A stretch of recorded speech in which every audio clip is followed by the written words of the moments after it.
The first thing I noticed when I pulled into my driveway was the gleaming Mercedes SUV that didn't belong there. Next to it sat a BMW convertible I'd never seen before. Both were parked exactly where I used to keep my sensible Honda Civic before moving abroad 3 years ago. I'm Penny, and this was supposed to be my triumphant homecoming. After years of grinding in Singapore's finance sector, I'd finally built enough wealth to come home on my own terms. The property I was staring at was my second home, the one I'd generously allowed my family to use while I was away. The agreement was simple: they'd maintain it, pay the utilities, and respect my investment. The bass from whatever music was playing inside made the windows vibrate. I checked my phone again. No missed calls, no texts warning me about any parties or gatherings. Not that I expected any. My family's communication had dwindled to obligatory holiday greetings and the occasional guilt trip from mom about how I'd abandoned them. I rang the doorbell once, twice. On the third try, the door swung open to reveal my younger brother Tate, wearing what looked like $500 loungewear and holding a crystal whiskey glass. Holy shit, he said, eyes widening. Pen? Surprise. I forced a smile. Miss me? Before he could answer, Mom appeared behind him, her perfectly maintained face shifting from shock to a practiced smile. Penny, why didn't you tell us you were coming? That's kind of the point of a surprise, I said, stepping past them both into what used to be my living room. The furniture was all wrong. Gone were my carefully chosen pieces, replaced by leather sectionals and abstract art that probably cost more than a year's mortgage payments. A massive flat screen dominated one wall, and the kitchen gleamed with professional grade appliances I definitely hadn't approved. Dad emerged from his study, looking older than I remembered. Princess, what brings you back? Work transfer, I said, which wasn't entirely a lie. I'd engineered the transfer myself, but they didn't need to know that. I thought I'd come check on the place first. You should have called, Mom said, her tone carrying that familiar edge of disapproval. We would have prepared properly. You know how I like to make things special for my children. Both of them? I muttered under my breath. Tate flopped onto the leather couch, man spreading in designer jeans. Well, you picked a good time to come back. Business is booming. Dad and I have some exciting ventures in the works. I wandered into the kitchen, taking in the Viking range and marble countertops. I can see that. Lots of improvements since I left. Oh, we had to update a few things, Mom said quickly. The old appliances were falling apart, and you know how important it is to maintain property value. With my money? I asked lightly, picking up a stray piece of paper from the counter. It looked like a bank statement. Don't start, Pen, Tate groaned. You're literally gone for years making bank in Asia, and you're going to nitpick about a few home improvements? I was about to respond when my eyes caught something on the statement: a line of credit, a big one, using this address as collateral. But the name on the account wasn't mine. I'm actually pretty jet lagged, I said, sliding the paper into my pocket while they weren't looking. Think I'll grab a hotel tonight. Get some rest. Nonsense, Mom protested. Your old room is still here. Well, we've been using it for storage, but I insist, I said firmly. Let's do dinner tomorrow. Catch up properly. As I drove away, my hands were steady on the wheel, but my mind was racing. The furniture, the cars, the renovations, the bank statement. It all added up to one conclusion: they'd done something with my property, something they hadn't bothered to tell me about. I pulled into the hotel parking lot and took out my phone. First, I called my best friend Sella. She'd know what to do. Then, I'd need to talk to Levi, my ex who'd become a decent lawyer since we split. The sun was setting over the city as I stared out my hotel window. 3 years ago, I'd left this house to my family out of trust and love. Now I was back, and something was very wrong. They thought I was the same pushover sister and daughter who left. They were about to learn how wrong they were.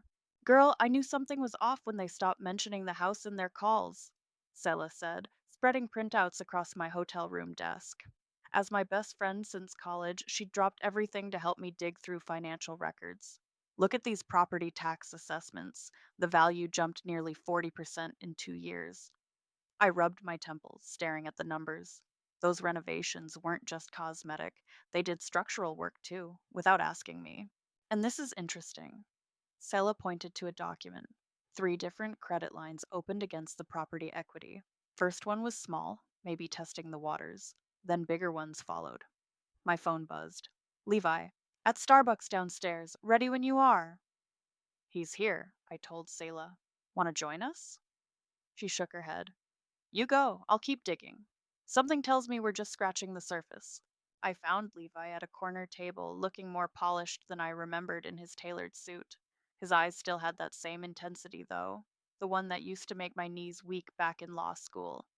You look good, Pen, he said, sliding a coffee toward me. Singapore agreed with you.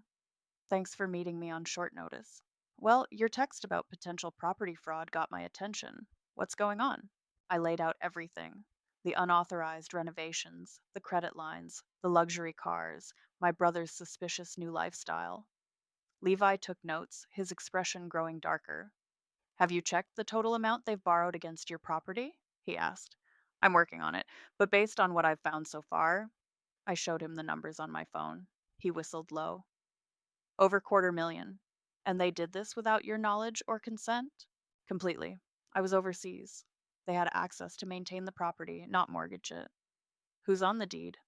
Just me. I bought it with my own money before I left. Levi leaned forward. Penny, if they took out loans using your property as collateral without your authorization, that's fraud. Plain and simple. But we need to move fast before they can hide assets or do more damage. My coffee sat untouched, growing cold.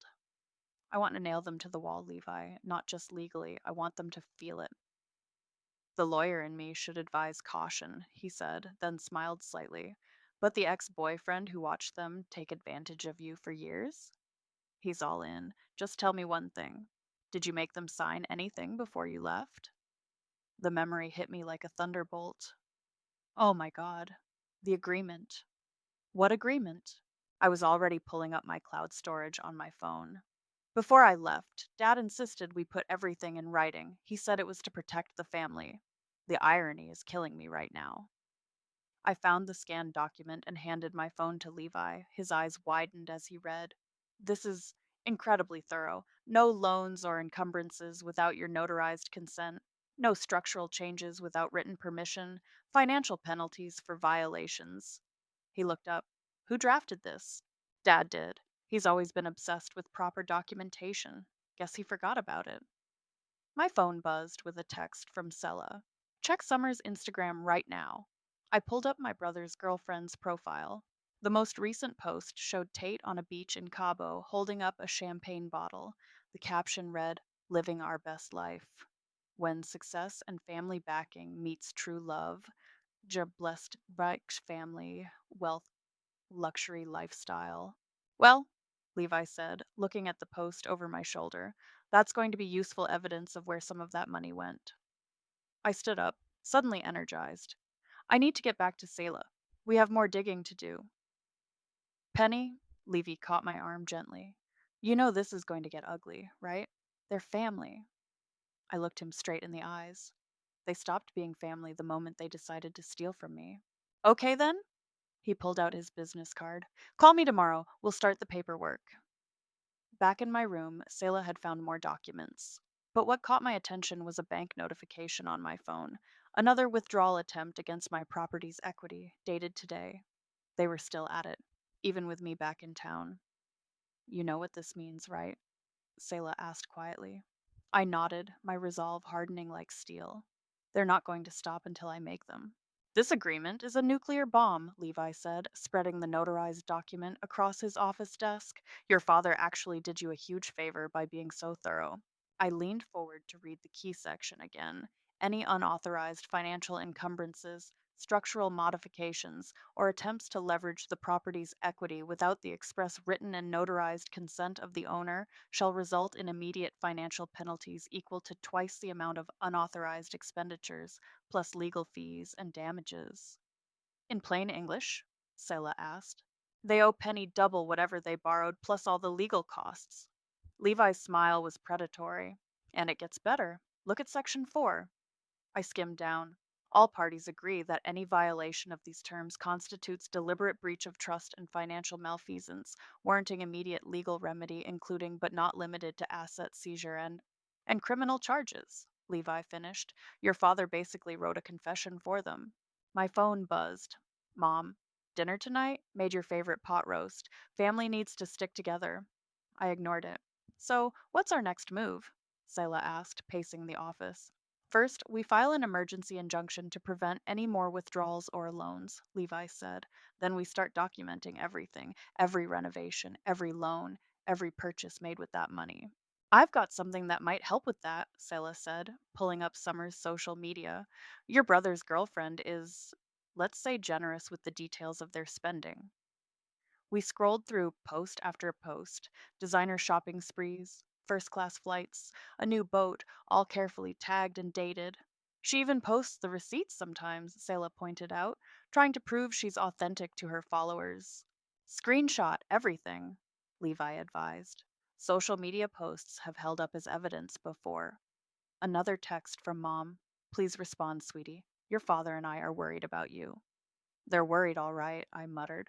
Worried I'm figuring it out. Levi's office phone buzzed. His secretary's voice came through. Mr. Robertson? There's a Wilfred on line one. Says it's urgent. My father. Already. Levi raised an eyebrow at me. I nodded. He put the call on speaker. This is Levi Robertson. Levi, thank God. My father's voice was strained. Listen, I know Penny's been to see you. Whatever she's told you, there's been a misunderstanding. We're family. We can work this out internally. Mr. Wilfred, as Penny's legal representative, I have to advise you that any direct communication about this matter should go through me. Now look here, young man. You dated my daughter. You know our family. This isn't some corporate dispute. You're right, I said loudly enough to be heard. It's fraud. Silence on the line. Penny? Dad's voice cracked. Princess, please, we were going to pay it all back. Tate's investments are about to. Save it for court, Dad. Or should we discuss the agreement you wrote, the one with the criminal penalties? Another long pause. That agreement was just a formality. You can't possibly mean to. I mean to enforce every single word of it, I cut in. Every single word. You'll destroy this family. No, Dad. You did that when you decided to steal from me. The line went dead. Sella let out a low whistle. That was intense. It's about to get worse, Levi said, pulling up property records on his computer. Look at this. They've missed two mortgage payments on the latest loan. The property's at risk of foreclosure. My stomach dropped. They're going to lose my house? Not if we move fast. Levi was already reaching for his phone. I'm calling Judge Martinez. We need an emergency hearing.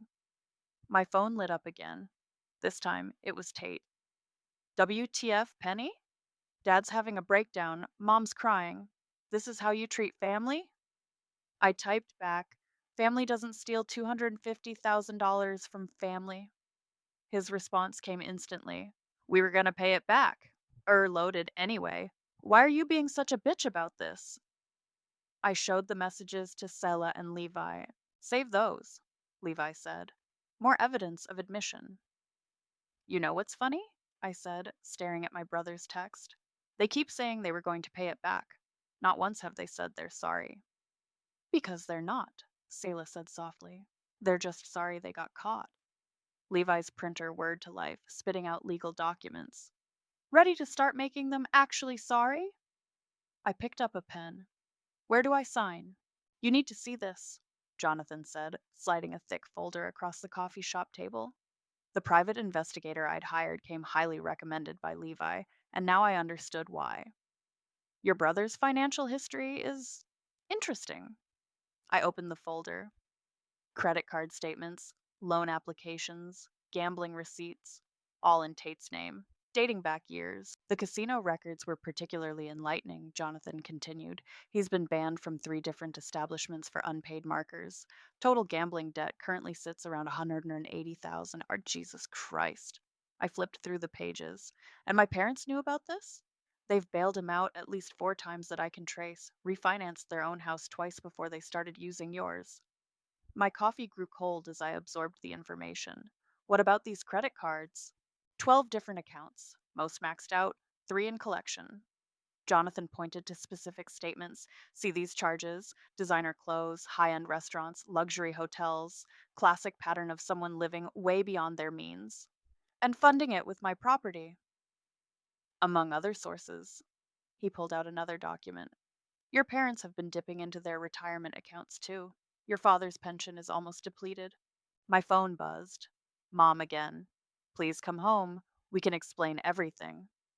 I turned the phone face down. There's more, Jonathan said quietly. Your mother's been moving money around, small amounts, but consistent, to an offshore account.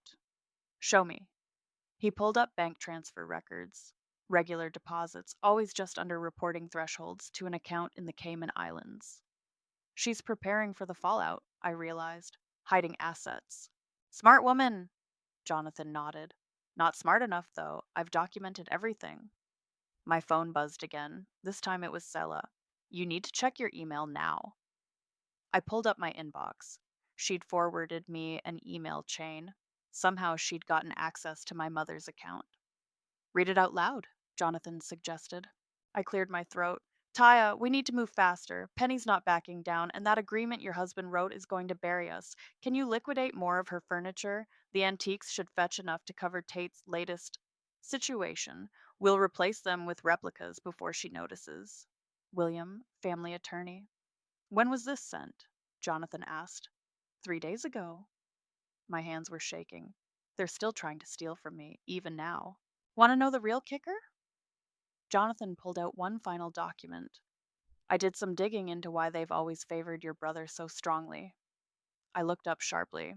Your mother had another child before you. A son, died in infancy. Tate came along later.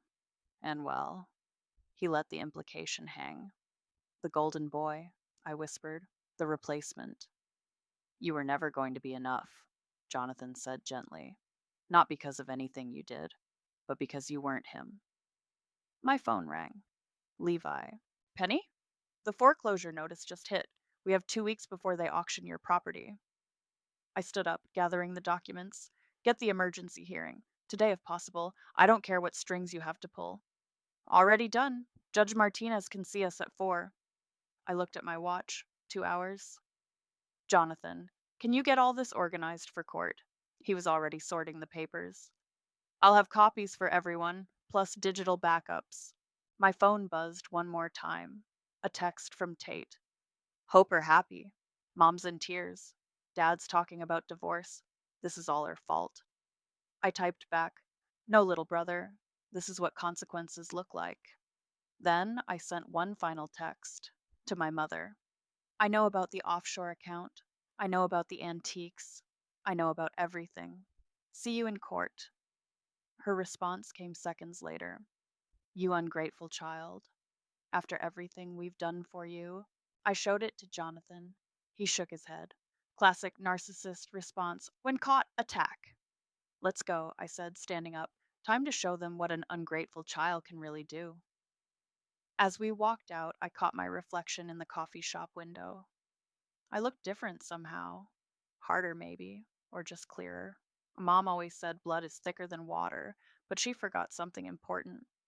Blood can also leave the deepest stains, and I was done letting them stain my life. They were all sitting in the living room when I walked in. My living room, technically. Mom perched nervously on the edge of the leather sofa, Dad in his favorite armchair, and Tate sprawled across the sectional like he owned the place, which I suppose he thought he did. Finally, Mom said, standing up. We've been trying to reach you for days. I've been busy. I set my briefcase on the coffee table. Documenting theft tends to take time. Now that's hardly fair, Dad started, but I cut him off. Fair? You want to talk about fair? I pulled out the first stack of papers. Let's talk about the 3 credit lines you took out against my property. Or maybe the gambling debts you covered for Tate. My brother sat up straight. You had no right to. I had every right. It's my property, my money, my life you've been stealing. We're family, Mom said, her voice taking on that familiar, guilt inducing tone. Family helps each other. You've been off in Singapore, making fortune after fortune, while my brother what? Gambled away hundreds of thousands? Lived like a prince on stolen money? It wasn't stolen, Tate shouted. We were going to pay it back. I laughed, the sound sharp and cold. With what? Your imaginary business ventures, or maybe Mom's secret Cayman Islands account? The color drained from my mother's face. Oh, yes, I know about that too. I pulled out more documents. I know everything. The furniture you were planning to sell, the fake replacements you ordered, the depleted pension accounts. Dad stood up, his face red. Now you listen here, young lady. No, you listen. I slapped the notarized agreement on the table. Remember this? Your words, Dad, your conditions, your penalties. He fell back into his chair, suddenly looking very old. You don't understand what you're starting here, he muttered. Oh, I understand perfectly. I understand that you used me as your personal ATM. I understand that you never saw me as anything but a resource to exploit for your precious son. That's not true, Mom protested. We love you. We've always loved me. Is that why you helped Tate drain my property while I was away? Is that why you're hiding money offshore instead of paying back what you stole? We're not thieves, Tate said, but his voice wavered. I pulled out my phone, opened his girlfriend's Instagram. Really? Because Summer seems to think differently. All those posts about family wealth and living your best life, paid for with my money. Those posts don't prove anything, he muttered. No, but the bank records do. The casino debts do. The credit card statements do. I spread them across the table one by one. It's all here, documented and ready for court. Court? Mom whispered. You wouldn't. I already have. Emergency hearing in an hour. Want to know the best part? I picked up the agreement. Every single thing you did is specifically prohibited in here, with penalties. Written by you, Dad. Signed by all of you. The silence was deafening. Penny, please, Mom tried one last time. Think about what this will do to the family. I am thinking about it. I'm thinking about how you betrayed me, how you lied to me, how you stole from me. And I'm thinking it's time you learned that actions have consequences. We're your parents, Dad said weakly. No. I gathered my documents. You're criminals who happen to share my DNA, and in an hour, a judge is going to hear exactly what kind of criminals you are. I turned to leave, but Tate grabbed my arm. You can't do this to us. We're blood. I yanked my arm away. Blood doesn't give you the right to steal my life. But since you're so fond of family obligations, here's one for you. I'll see you in court. All of you.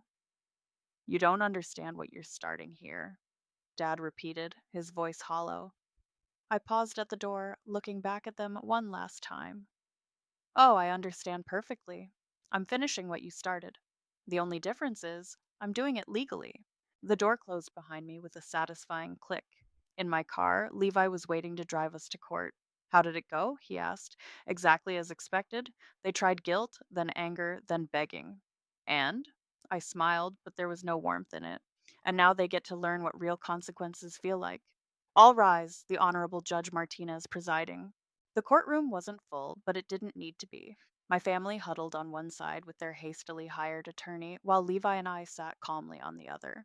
Jonathan and Sella were in the gallery behind us, armed with documents. Your Honor, Levi began, we're seeking an emergency injunction regarding unauthorized loans and immediate enforcement of this notarized agreement. The judge reviewed the document, her expression growing darker with each page. This agreement appears quite clear, and you have evidence of violations? Substantial evidence, Your Honor. Levi started presenting exhibits, bank statements, loan documents, social media posts, casino records. With each new piece, my family seemed to shrink further into their seats. Their lawyer attempted damage control. Your Honor, this is a family matter that got out of hand. The defendants were acting in good faith. Good faith? I couldn't help but interrupt. Show her the offshore account records. The judge's eyebrows shot up as she reviewed the transfers.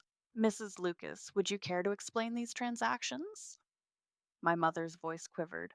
I I was just trying to protect our retirement. By hiding assets? The judge wasn't buying it. And these furniture replacement orders? Were you planning to sell the originals without the owner's knowledge? No response. And Mr. Lucas, she turned to my father, as the drafter of this agreement, you are fully aware of the penalties for violations? Dad looked at the floor. Yes, Your Honor. Then I see no reason for delay. The injunction is granted. All loans and credit lines against the property are frozen immediately. The defendants are barred from entering the premises or removing any assets. Tate jumped up. You can't do that. Where are we supposed to live? Sit down, his lawyer hissed, but it was too late. Young man, The judge said sharply. Based on these casino records, you should be more concerned about where you'll be living after your creditors come calling. This court has jurisdiction over the property matters, but I'm forwarding evidence of potential financial fraud to the DA's office. I watched my brother collapse back into his seat, all his arrogance finally deflated.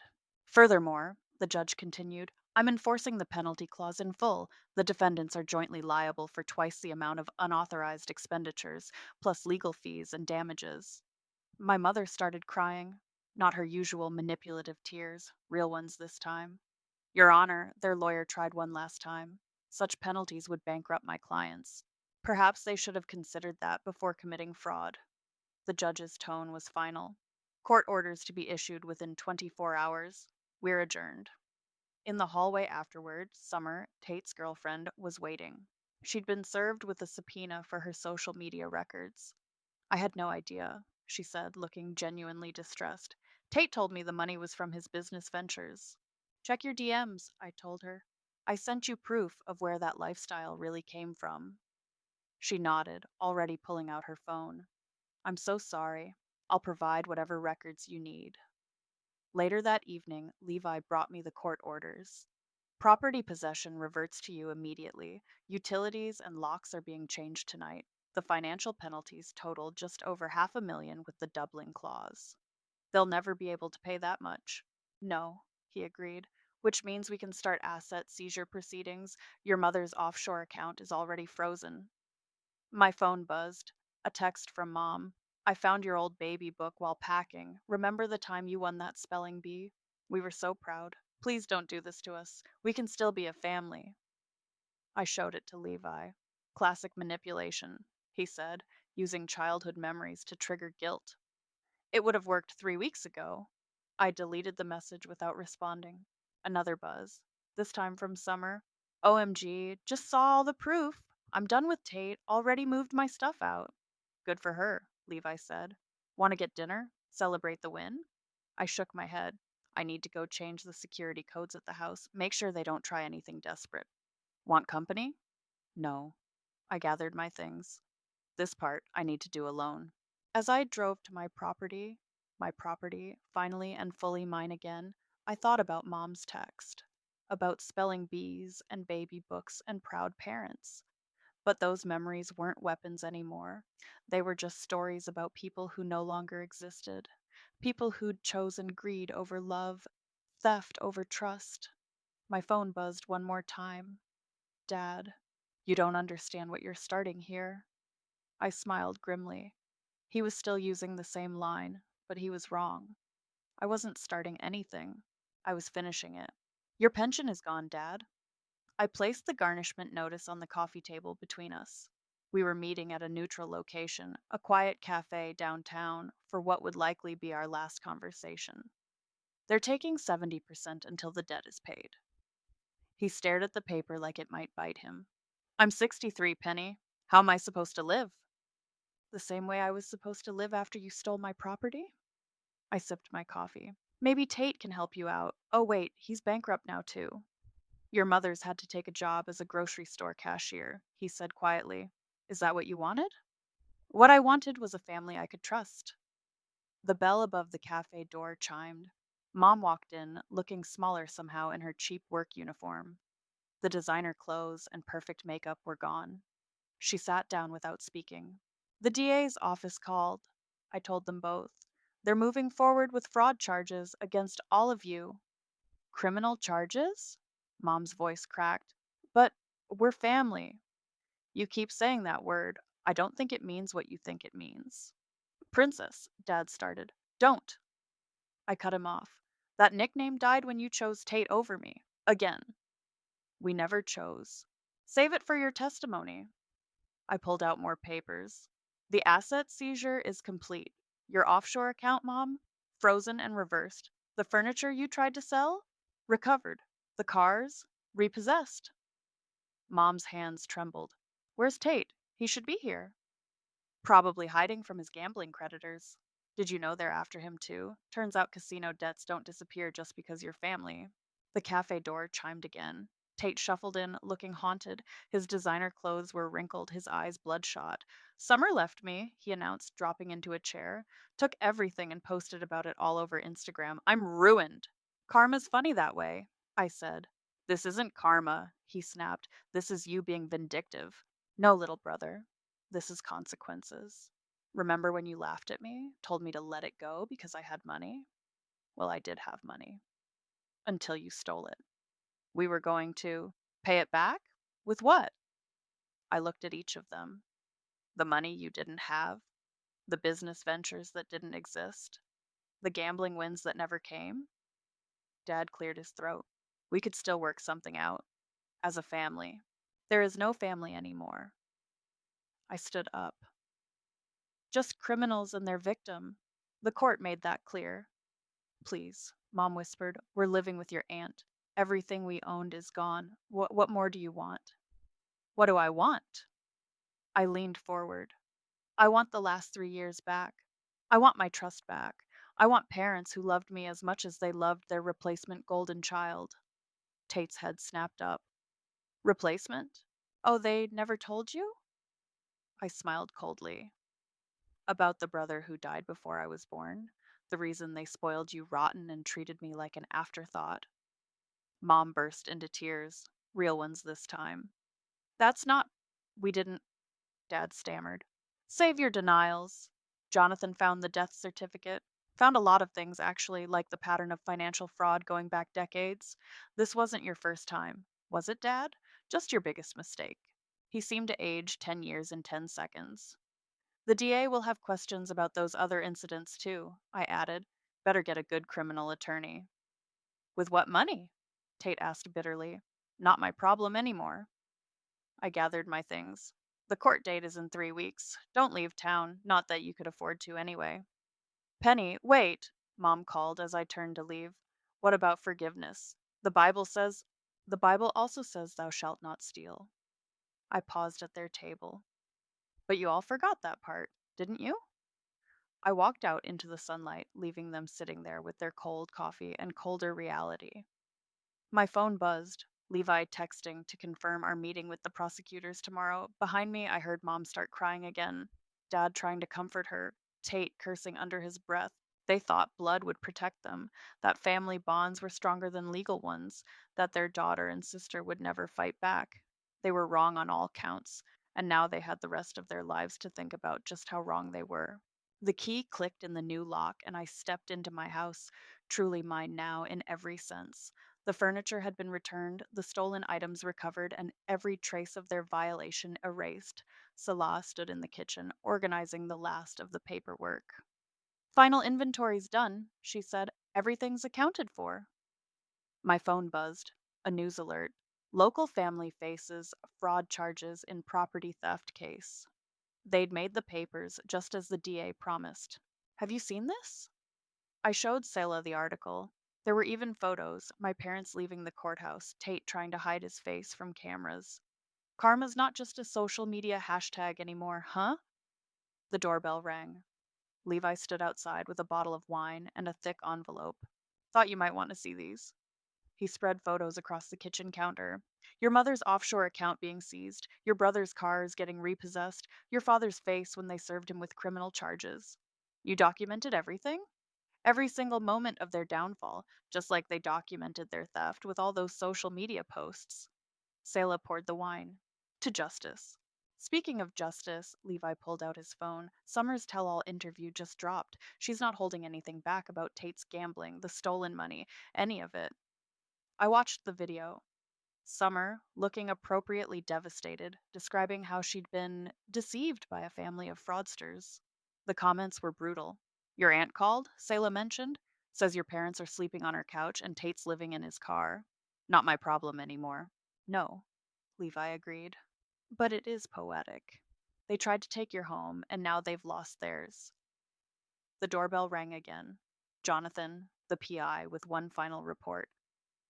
Thought you should know, he said, joining us in the kitchen. Your father's other frauds are being investigated. 3 different banks have filed charges. Your mother's attempts to hide assets have triggered an IRS audit. And Tate? The casinos are coming for him hard. They really thought they'd get away with it, I mused. That I'd just let it go. People like that always do, Selah said. They count on family loyalty to shield them from consequences. My phone lit up. A text from Mom. The DA offered a plea deal. Prison time. Please help us. I showed it to the others. Are you going to respond? Levi asked. No need. I deleted the message. They made their choices. Now they get to live with them. You know, Jonathan said, in all my years investigating family fraud, I've never seen karma work this perfectly. They literally wrote their own punishment into that agreement. Dad always was thorough with his paperwork, I smiled, just not thorough enough to remember it existed. Selah raised her glass. To karma. To consequences, Levi added. To justice, Jonathan finished. I looked around my recovered home at these people who'd helped me fight back, who'd supported me when blood relatives proved worthless. To real family. My phone buzzed one last time. A group text from Dad to everyone. We're accepting the plea deals. Your mother and I will serve time. Tate's going to rehab. I hope someday you'll understand we only wanted what was best for the family. I typed back, I understand perfectly. You wanted what was best for yourselves, and now you get to live with what's worst. Then I blocked their numbers. You okay? Selah asked softly. Better than okay. I walked to the window, looking out at my property, my life, restored and secured. They taught me blood is thicker than water, but they forgot something important. What's that? Oil is thicker than both. And like the oil they tried to steal from me, their love always rose to the top until I learned how to burn it. Levi raised his glass. To burning bridges that needed to fall. No, I corrected him, to building new ones with people who deserve to cross them. Outside, the sun was setting on my recovered kingdom. Inside, surrounded by true loyalty and honest friendship, I finally felt something I hadn't experienced since discovering their betrayal. Peace. Not the peace of forgiveness, they hadn't earned that, but the peace of justice served, of consequences delivered, of karma coming full circle. They wanted to steal my home. Instead, they lost everything they had. They counted on blood being thicker than water. They learned it's not thicker than justice. They thought family bonds would protect them. They discovered some bonds are meant to be broken. And me? I learned that sometimes the best family isn't the one you're born into, it's the one you build from the ashes of betrayal. That's a lesson worth every penny they stole, and every penny they'll spend the rest of their lives repaying.